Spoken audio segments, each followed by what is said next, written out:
right, this is week 5 for the Drosera Obscura 3.0. It's actually about 2 or 3 weeks compressed to 1 week. But lots of cool things have happened. You can see Jason here showing off this really cool feature in Unreal we didn't know was there. It's called a virtual camera for virtual camera production. So you can see how that can be used. So we're thinking about 4 or 5 of these iPads during the performance so people can see what's going on.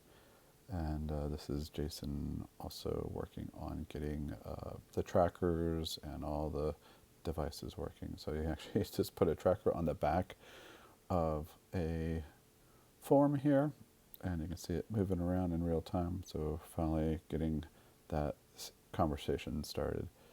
So here we have a student city looking at the virtual production with the iPad, watching in real time the Drosera moving around, so proving that we can do this in real time with iPads without having to be plugged into the VR headset.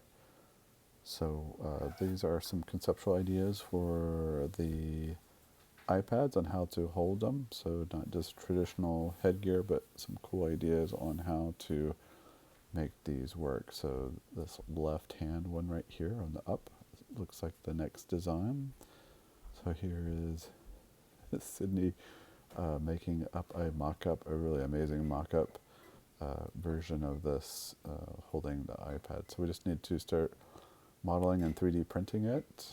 Very excited to see what that looks like. So we've got a couple donated iPads, and then also I've been printing out some just vital parts that we can use for this. So this is just from Thingiverse to hold the iPad.